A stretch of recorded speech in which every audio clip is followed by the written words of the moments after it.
Would you drink Chattanooga whiskey? This simple question launched a movement in 2011, driven by old-fashioned grit and the outright pursuit of Tennessee craftsmanship, with the sole purpose to bring whiskey back to the people. From 1866 to 1915, there was a huge population of distilleries in downtown Chattanooga, and we couldn't believe that there wasn't already whiskey back in Chattanooga after 100 years. So we just created a concept, put up a Chattanooga Whiskey Facebook page. Overnight, we had thousands of people saying, what is this and how can I get my hands on it? Lost in all the excitement of bringing whiskey back was one not so minor detail. At the time, we didn't know much about the law change. There were just a few counties out of 95 counties in the state of Tennessee that can distill. And unfortunately for these fellas, Chattanooga rests smack dab in Hamilton County, where distilling was deemed illegal.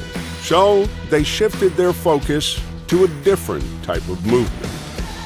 Vote whiskey. Vote whiskey. Vote whiskey. Vote whiskey. Vote whiskey. Vote whiskey! Then it became about changing the laws. And so the only way we were going to change the laws is if we raised awareness that it was illegal to distill. So we created a campaign called the Vote Whiskey campaign.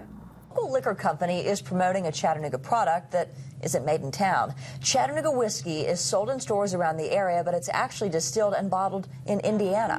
When we started the company, we sourced a bourbon from Indiana.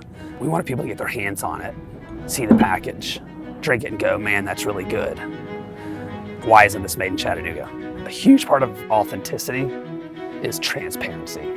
From day one, we said, hey, our whiskey is made in Indiana. And the only way we're going to make our own Chattanooga whiskey is if you can get behind the story and what we're trying to accomplish. After 2 years of lobbying for legislation change, Governor Bill Haslam signed a bill in 2013 altering Tennessee's distilling laws, which included Hamilton County. But as the saying goes, there's no rest for the weary. We had to use 100% Chattanooga local support to get that law passed.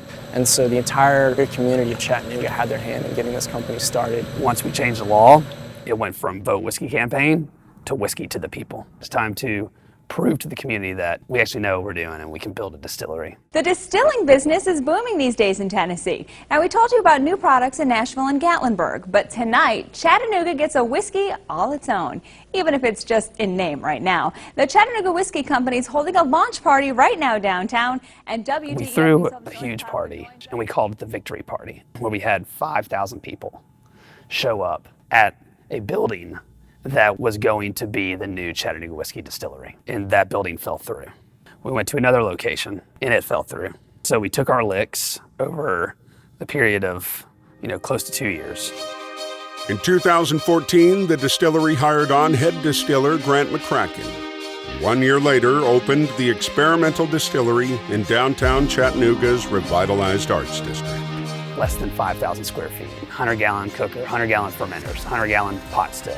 We were absolutely a mom and pop shop. It's in the middle of a city that's really growing and experiencing somewhat of a revitalization, but there's also this essence of taking what you have and working with it and making it your own. No matter how small it is, let's just make it great, and let's prove to ourselves that we can actually make a product. In August 2017, Chattanooga Whiskey released the city's first locally distilled whiskey in over a century. Whiskey represents history, and it represents craft to Tennesseans. We packaged a 150-year-old story into a bottle. I don't know what's more craft than that. Well, I guess you know the answer to the question we started off the show with. And the folks in Chattanooga are sipping on some of the finest bottled history ever produced in Tennessee. But I feel there's one question we can't leave without asking. What makes great whiskey? Great whiskey to me is a product of passion. Complexity. What makes great whiskey is Obviously, a quality taste. time and care. And that's what we do.